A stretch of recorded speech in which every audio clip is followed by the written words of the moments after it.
Strata Unscripted is back, and this time with special guests, Kate and Jodi. Kate, can I have you introduce yourself? Thanks, Thomas. My name's Kate Yeowart. I'm, I'm the Strata manager in Victoria, Australia.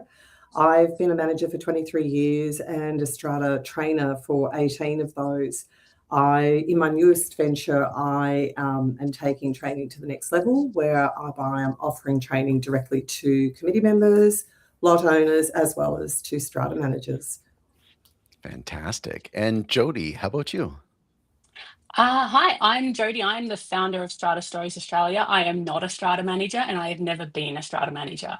So, Strata Stories Australia is an education channel for owners, run by owners. So, I focus on the owner experience, the human side of Strata. So, I look at Strata through the owner's lens, how the system works, how it's failing us, and how it needs to evolve to better support the people living inside it.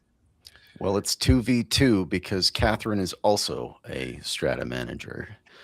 Yeah, but also approaching it always from the human side, honestly. So, yeah, I got both your backs here. We're good. Excellent. Yes, and I'm badly outnumbered, so that's probably all I'm going to say today. But Katharine, connecting Canada and Australia, take it away. Yeah, the evolution of the episode today came because we were having a conversation about Jodi and I were having a conversation, about the differences between Australia and British Columbia Strata, how our governance systems work. And then I had reached out with Kate and we were talking, and then I just realized when we talk about the stories, like Thomas, your stories and others that I've heard from colleagues about Ontario's structure, how they govern their strata, how they approach regulation and education, and then how Jodi was talking about it, how Kate was talking about it, we started to see strata not as just a place in terms of the space and location, but it's almost like a strata as a time in history too. So it was interesting as I talked to each of you to kind of figure out the patterns in how things work in the industry and in the owner and strata manager experiences, how the regulation works. It's interesting trying to place BC in where it would be in the timeline of strata evolution. And I'd like to kind of talk it out before I say where I kind of see where we are. But yeah, Thomas, why don't you just before we dig into Australia, just tell us a little bit of a couple of the main differences maybe between Ontario and BC, just as a refresh. We talk about BC a lot, so I don't want to dig into it quite yet. We do, and BC is the only province in Canada, and indeed jurisdiction in North America, that calls strata. So we are with you, Australia, on that. Everyone else, it's condominium corporations, condominium associations, or HOAs. And the main differences between Ontario and BC are our approach to education. Ontario, it's mandatory. BC, it's entirely self-directed. And reserve funding, where in Ontario they must be fully funded based on their latest reserve report. In BC, there's a contribution amount that's linked to your operating budget. And there's a lot of special levies in BC, special assessments, what they would call them in Ontario, to fund those capital projects. And then there's obviously, again, some differences there in how those expenditures can be made. In Ontario, the council, their board of directors, has more autonomy over that, whereas in BC, they do have to go back to the ownership for 3/4 votes for any sort of levies or a lot of the major spending. They have to get at least a majority vote for any major spending, basically. I'd be curious, just because I know the same thing in Australia. It's not Australia strata, it's very much state by state, or state, right? No province. Yeah, exactly. Yes. Sorry. Yeah. So Kate, maybe just starting with you, give it like what is the regulation structure look like in Australia? Well, I can speak most particularly about Victoria. I've worked in other states, but particularly across the eastern seaboard, but Victoria is my main domain. So in Victoria, we have the dual funding, as you were saying. We have your admin fund and your maintenance fund. The maintenance fund is underpinned by a long-term maintenance plan, typically prepared by either an engineer or a quantity surveyor. So trying to look ahead into the future to see how much money you need to have expended. But once it's written into that maintenance plan, the committee or the council has the right to determine expenditure. The only time they need to go back to the main ownership group for a 75% special resolution is when they are looking to spend something extraordinary outside the long-term maintenance plan and an expense that's twice the annual budget. So they've got a lot of power and authority, that committee. In fact, they have all the power in Victoria. They have all the power of a general resolution. So as long as something is only required to be a general resolution and is not mandated to be decided at an AGM, that committee has that authority. The long-term maintenance plan, to talk a little bit about that, we have to have a plan that runs for no less than 10 years. So typically every 5 years we have a 15-year plan prepared. And sometimes for buildings with larger capital items, we will ask the surveyor to look ahead for another 5 years just to make sure there isn't a major expense coming. A really good plan will start costing those major capital items even before they start appearing on the plan. We'll still have a line item of savings for it. Where do you find like day-to-day specifically? Like, so Victoria, that's Melbourne is your major city. And specifically, if for those of you listening from BC and you don't know which states kind of house the major cities, so that's going to be your biggest city there. That's where Strata Savvy is based out of. What are some of the major bottlenecks you see day to day in just managing of properties, and where there's friction within the framework of that governance process, would you say? One of the biggest bottlenecks I find is we've got 5 tiers of strata buildings. There's tier 1 and tier 2 must have a long-term maintenance plan, but tiers 3 and 4, it's optional. And what I find, particularly for brand new buildings, we get a lot of people who are looking at the retirement end of life. So they're very funds conscious and they don't want to fund a long-term maintenance plan. They want to keep their costs as minimal as possible. So I find myself politely arguing with these people and explaining that you actually can't do that, that whilst it's optional, it's duplicitous to not fund a long-term maintenance plan. If you know you're only going to be here for 5 or 10 years, and you can exit before the upgrade of the lift is required. Why should you not have been contributing to that expense? So I find that that's a really big touch point. Then a conflict point. But another one is also insurance excesses, because particularly with a lot of waterproof membranes, I don't know if you have that so much here, but our waterproof membranes are terrible. Or typically, like, what application are you talking? Like building exterior, like building envelope membranes kind of thing, or patios, or roof, or just in general everywhere? Patios. You know, patios, so a lot of patios, balconies or ground floor gardens, etc. So waterproof membranes typically were done by getting a bucket of powder, mixing some water in it, having the apprentice apply it. And if the day was too hot, too cold, too wet, if there was any compromise on that membrane, if the tile structure over it shifted, etc., you had a compromise on the membrane. If you had a puddle flange on your balcony and water got in underneath the membrane, etc., etc. So what I find is we have a lot of water leak issues in our buildings. So insurers have naturally responded with higher premiums and higher excesses to keep the premium lower. And where's your average deductibles right now, would you say, for, say, water escape? Oh, I say probably between $3,000 and $5,000 per claim.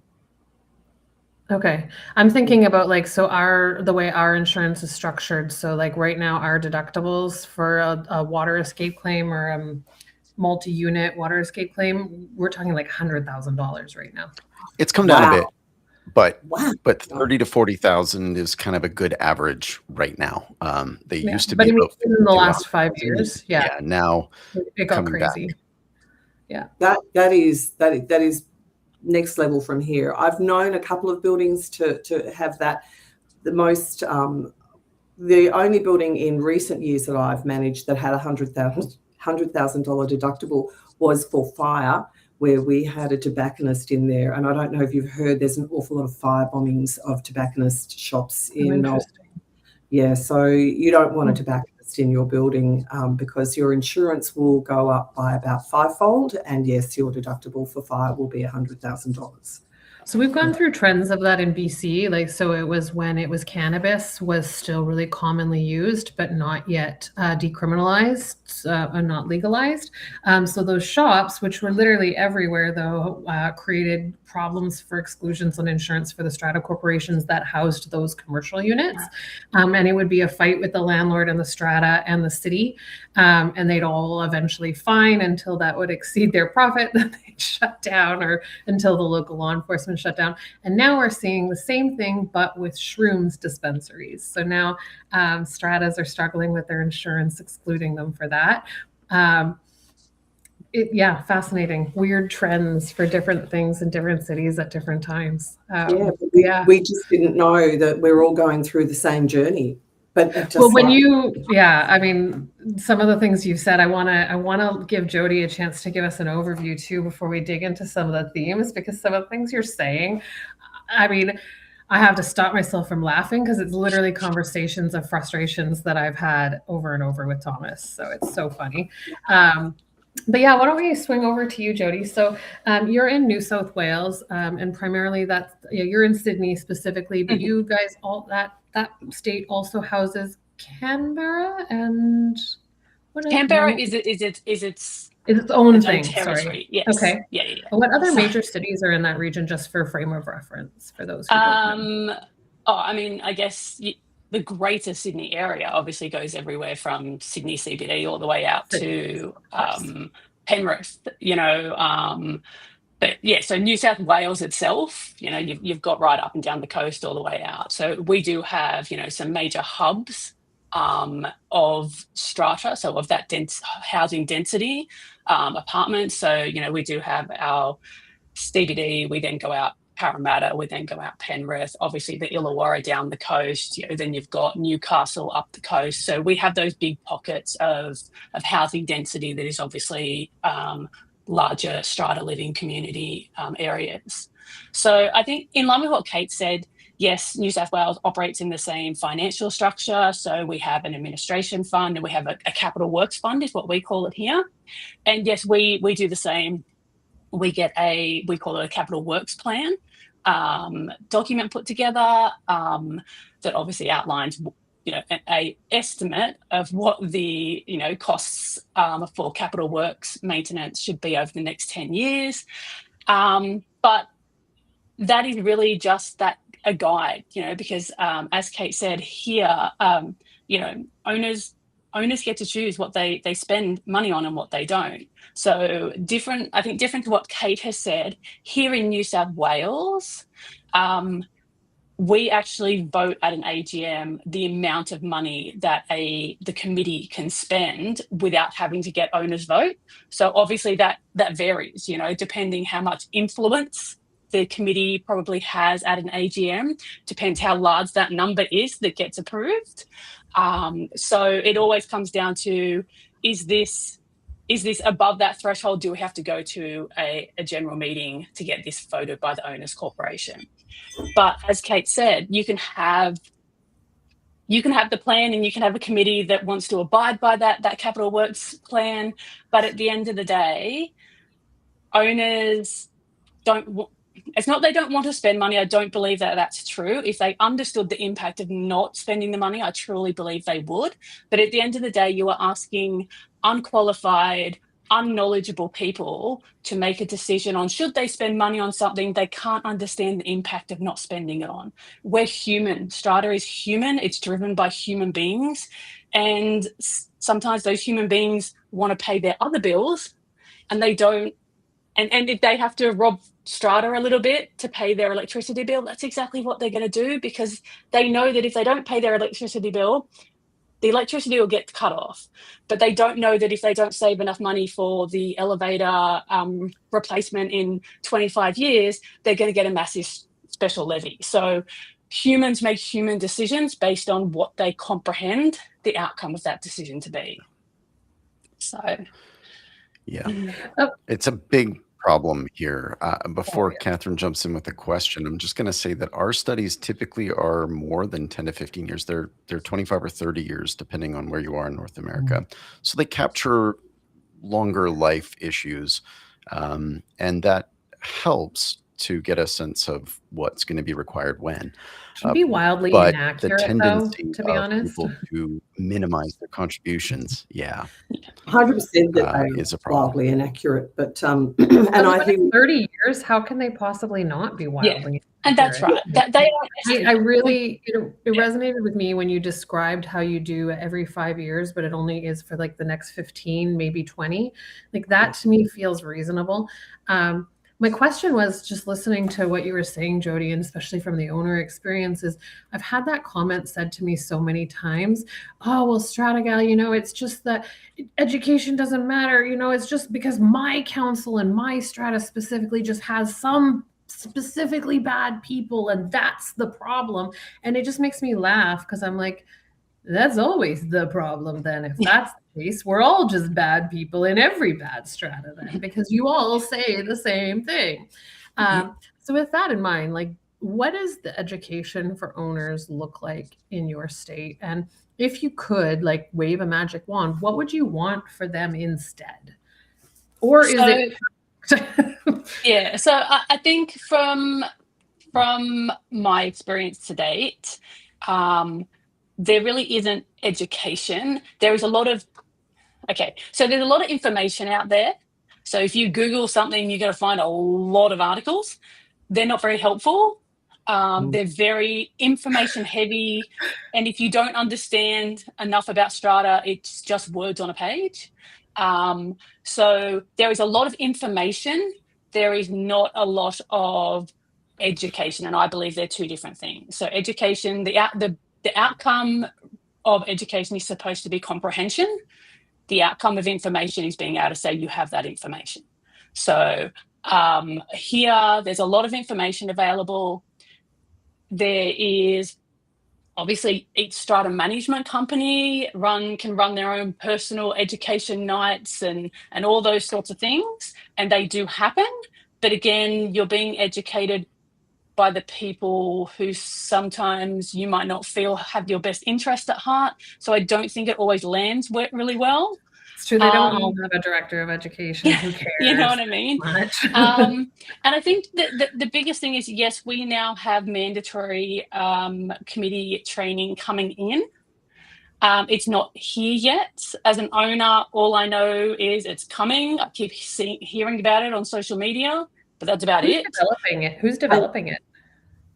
The government is supposed to be but no idea the partnerships or who's the stakeholders involved. The government's working with a couple of bodies, like I think SCA, New South Wales, they're working with, and there's a couple of private bodies that they're working with, but they're not making clear what the training's meant to cover, and or even sort of what's the structure around. Yeah, and I think my concern over this education for New South Wales is that if it is just more information, if it's an information dump, you're going to sit there and watch slideshows on screen, and at the end of the day, that sort of information is probably already available if you wanted to learn.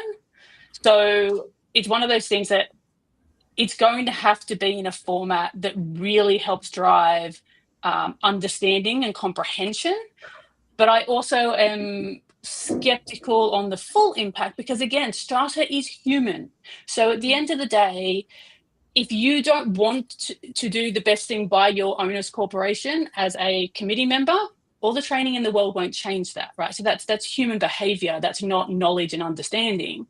And at the end of the day, everyone has a different level of education and comprehension ability and capability to understand. So if we're giving generalized blanket education to every single committee member, it's going to land with some people and it's not going to land with others. And I see that across the committees that I serve on. There are a large variety of people and educational background and language, barriers and all those things. So I'm interested to see what it will look like, but my concern is that it's just going to be more general information and it's not really going to move the needle for us owners. Yeah. I think you're probably right there, Jodi, but unfortunately, governments can't, there's no magic wand to wave. No. And you've got to start somewhere. I think it would be nice if there was a little more collaboration sometimes. I feel like, especially in BC, what I see is a system that is incredibly fragmented and siloed, and everyone is very protective of their little slice of the industry. And to me, just looking higher level, it's really short-sighted because it allows us never to build past the boundaries of those fences we're putting up. And if we took them all down, we could build something pretty spectacular together. There's a lot of really incredible strengths. And I remind myself all the time that it's not ever one person that has all the good ideas, right? Like, I know I have things to contribute, but others do too. And I like to let myself imagine what could be. But for the time being, what actually was released this week in BC was through one of our major associations in the province in partnership with BC Housing and the provincial government, was an optional set of online webinars. And it's very much similar to what I think you're envisioning New South Wales is going to be, Jodi, and to what we see in Ontario. And it's an online click-through webinar legislation PowerPoint-based program. So yeah, what I've seen so far are videos, and they're kind of AI overwritten and very legalistic and synthetic sounding voice. Not going to speculate on that. Exactly. Yeah. So basically, it's going to be like company onboarding processes. You sit there and you just. So like at every major corporation I've been at, where the trainee clicks through while they're watching. That's my fear. That's exactly what we're getting. That's going to happen. Well, that's brilliant news. This is brilliant news for me, because that's why I've started my business. Because Jodi, I agree with you that Strata is about people, but it is also about buildings. And the people need to understand that the built environment needs to be managed and maintained, as well as the community within. And the training programs that I'm writing will have an online component, but it'll be me, not an AI avatar. And then it'll be augmented by, there'll be live sessions that people can attend. And there'll be Q&A, and people can subscribe to my service where they can reach out and get answers to really curly questions. And I'm not just training managers, but I'm training people who live within the Strata community, because I agree with you, you need to bring that together. I work with a cohort of managers, because I've been in the industry so long. We all, you tend to rise to the same level, the people who are like-minded. Yes. So I've got a number of like-minded managers who agree with you, Jodi, that we need to care not just for the built environment, but for the people within it. And these are managers who are going, they want to back my business and they're really happy to send their committees and their members along to training with me. So, I don't think the industry, I can't speak for New South Wales, but I can speak in Victoria. I think there's a cohort of really good managers who want to see change.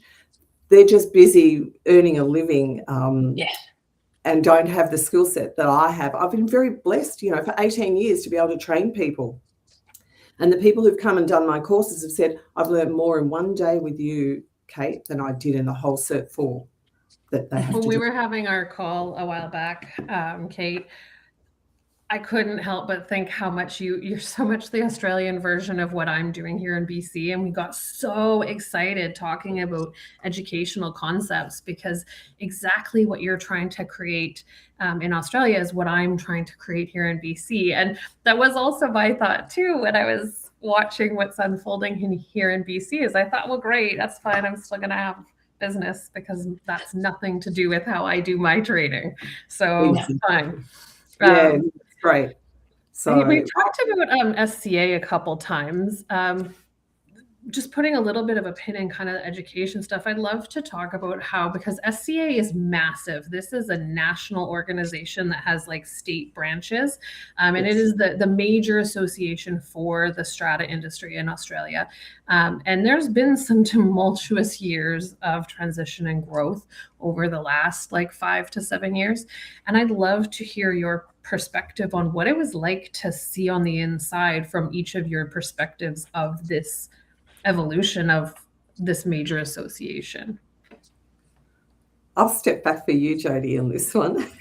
Okay, so I mean that says a lot, doesn't it? Now, so look, I'm going to be fully upfront. Again, I'm not a strata manager. I'm a strata owner. So you know, my experience of the SCA is very much on the outside. Yes, I was employed by the strata industry for a period of time, so I have attended some of the SCA events, etc. But I haven't used the SCA in the way that a strata manager would utilise the SCA.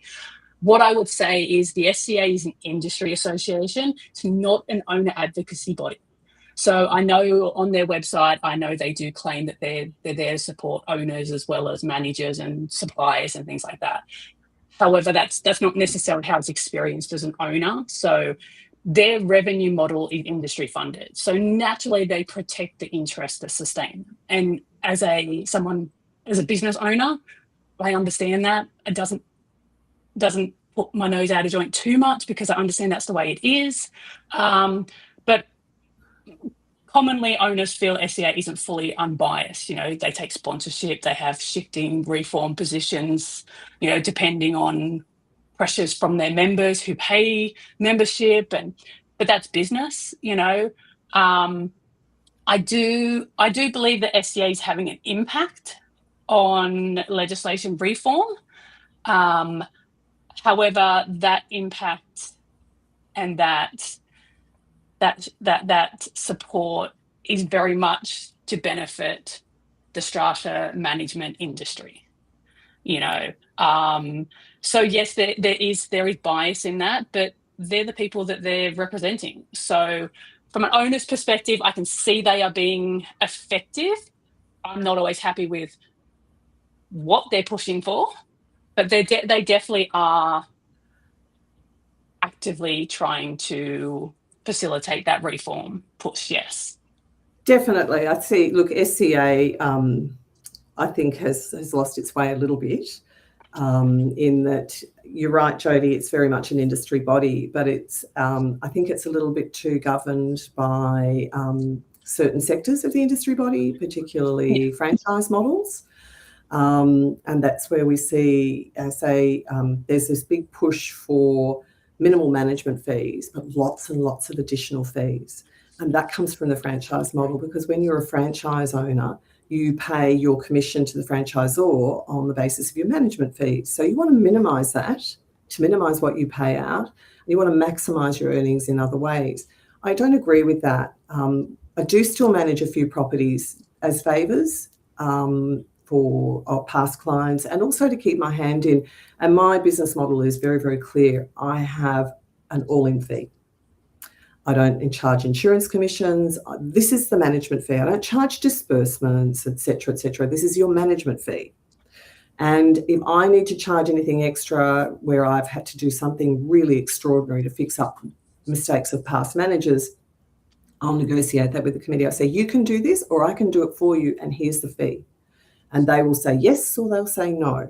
So everybody knows what they pay me. And that's something that I think SCA has not championed. And I think that's where they've missed the boat. I also would like to see SCA becoming properly a body that represents not just business owners, but lot owners. Or maybe we need to start a separate association for lot owners where they can get together and talk.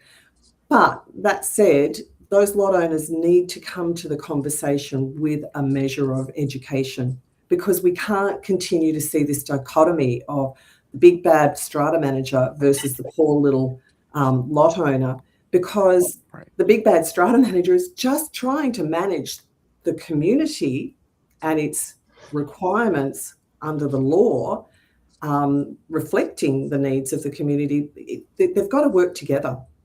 Yeah. There's no room for this, Great. you know.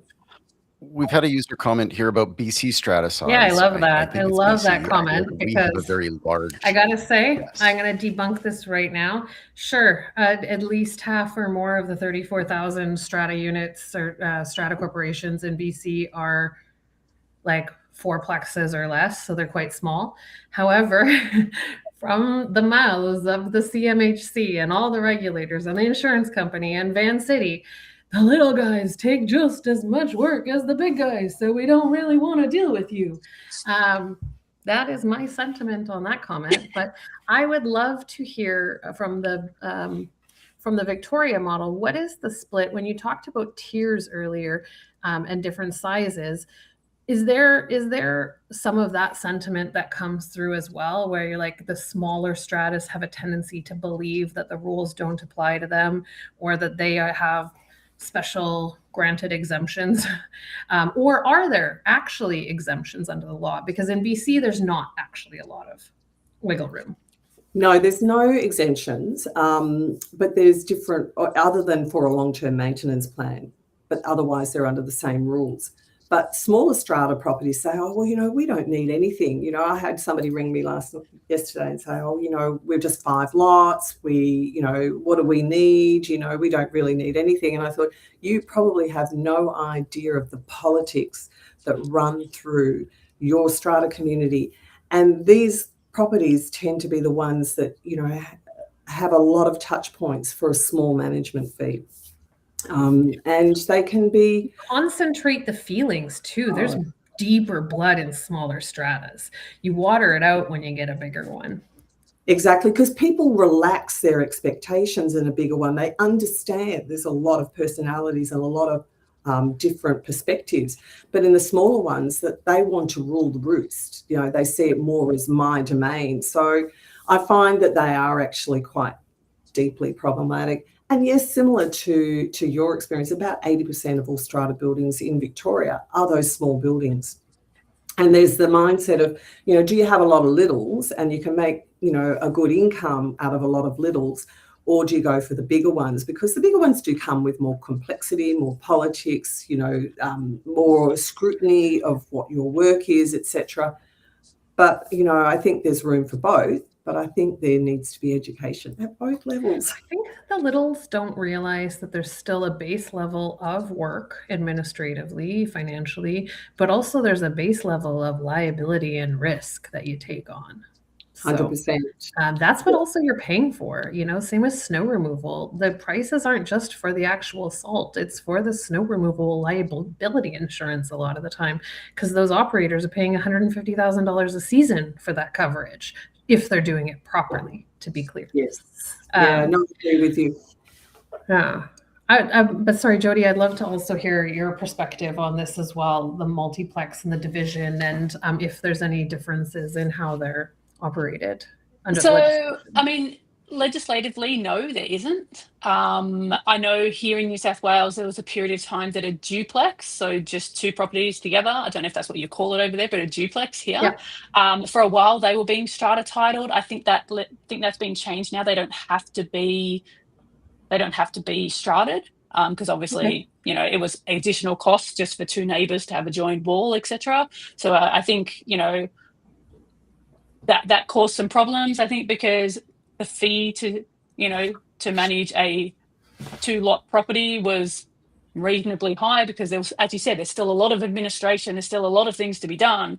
And of course, these 2 owners are going, well, this is ridiculous. Like, there's only 2 of us. Like, we could just make these decisions together and things like that. So, you know, that sort of thing did happen and reverted back. But I think I'm not a strata manager, but I've sat next to them, you know, in the strata management companies for years, you know, so I've heard all of the distress and the problems that come up, you know, and exactly what you said.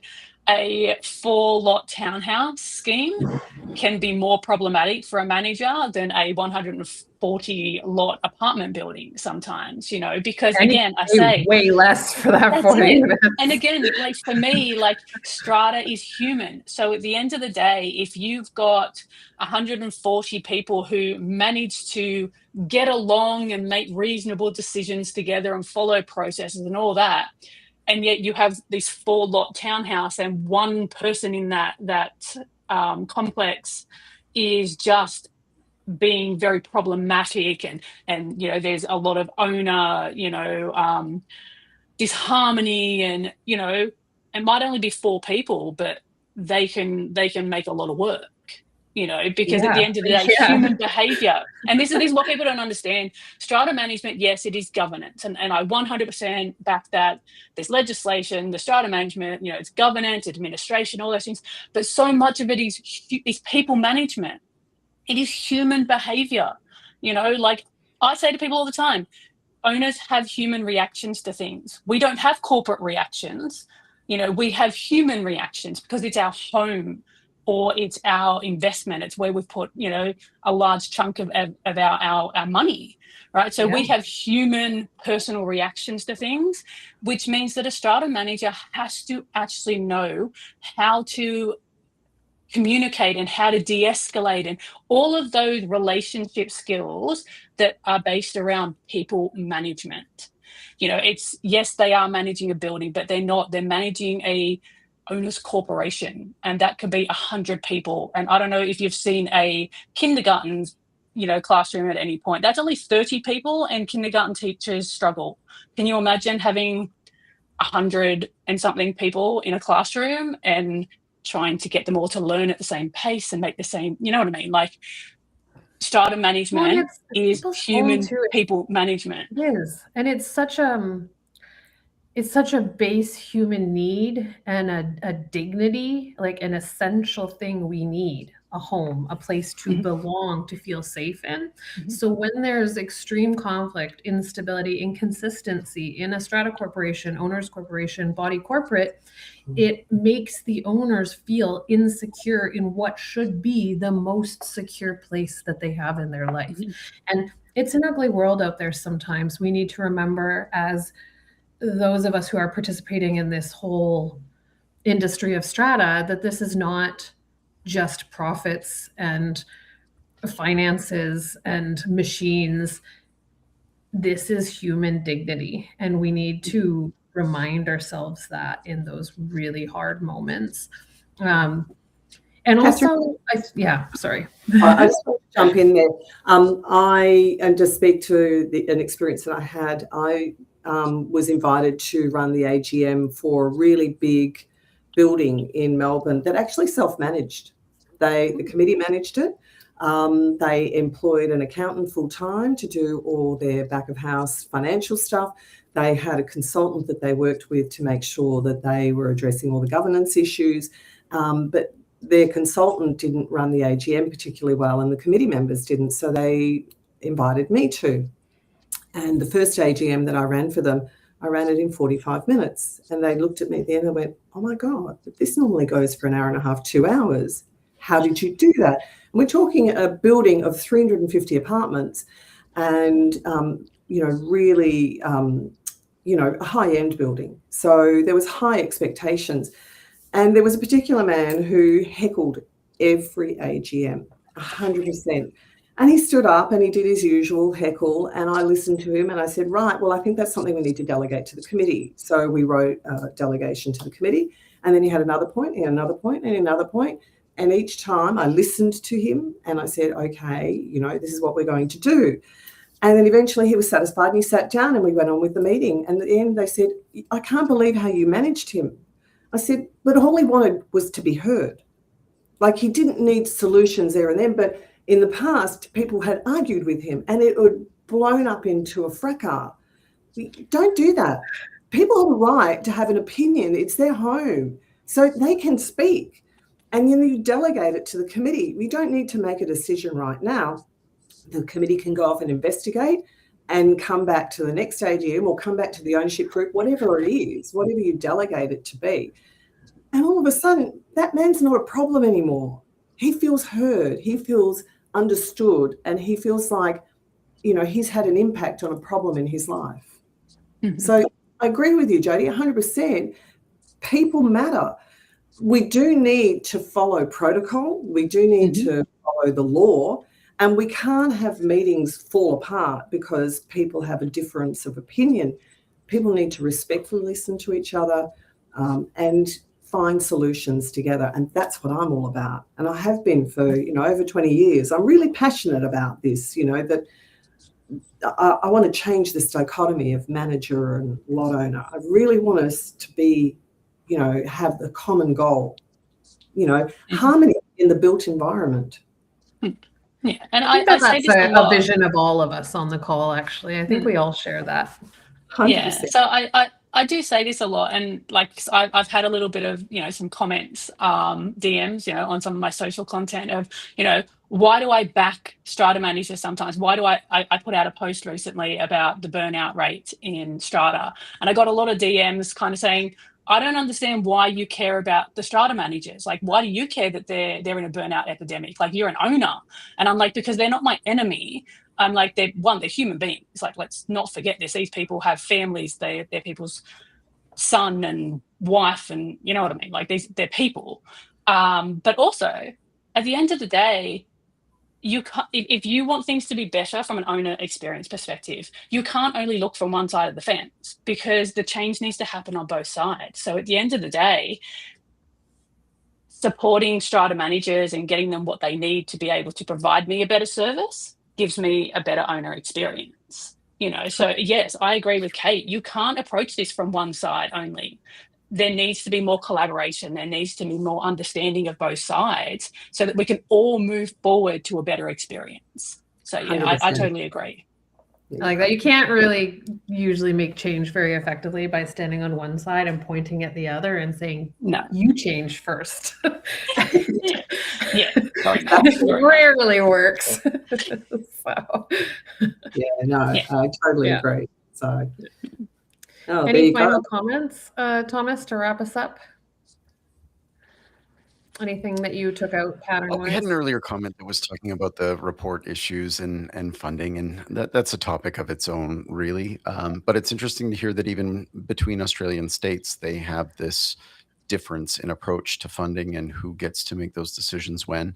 I think we're all in agreement that sort of tactical horizon is what needs doing in the next 5 years. Like, that's what's urgent and important, and you've got to find a way to fund those projects. But I do think that the crystal ball doesn't exist.